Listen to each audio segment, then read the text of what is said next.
Mother Teresa గురించి మాట్లాడితే చాలా సేవ చేసింది. అంటే కుష్ఠరోగుల్ని మొదటిసారిగా హక్కును చేర్చుకున్నటువంటి మాత, అందుకే మదర్ అంటాం అని చెప్పని పుస్తకాల్లో రాశారు, కథలు కథలుగా చెప్పారు. వీటన్నిటిని మీరు ధిక్కరిస్తారా?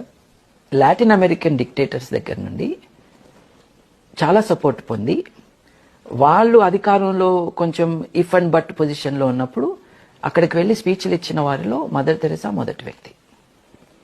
న్యూయార్క్ స్టాక్ ఎక్స్చేంజ్లో గోటాలా చేసి బాగా సంపాదించిన వాళ్ళ దగ్గర నుండి ఆవిడ డొనేషన్స్ తీసుకున్నారు. అలాగే మదర్ తెరీసా గారు భోపాల్ గ్యాస్ ట్రాజడీ జరిగినప్పుడు శవాలన్నీ డిస్పోజ్ చేయటం కూడా కంప్లీట్గా కాని టైంలో అక్కడికి వెళ్ళి లెటస్ ప్రే అని అందరినీ కోరింది. లెటస్ ఆస్క్ ఫర్ ఫర్గివ్నెస్ అన్నది. ఎవరికండి ఫర్గివ్నెస్? మిథైల్ ఐసోసైనైట్ ఏ కార్బైడ్ ఫ్యాక్టరీ నుంచి వస్తుందో, యూనియన్ కార్బైడ్ ఫ్యాక్టరీ నుంచి, దాని మేనేజర్స్ని ఫర్గివ్ చేయమని ప్రేయర్ చేయమని అడిగింది ఆవిడ. 3000 మంది గురించి మాట్లాడాల, ఎవరైతే చట్టానికి దొరకకుండా అమెరికా పారిపోయారో.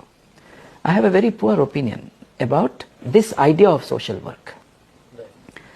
నిర్మల్ హృదయ్ ఒకటి మట్టుకు నిజం.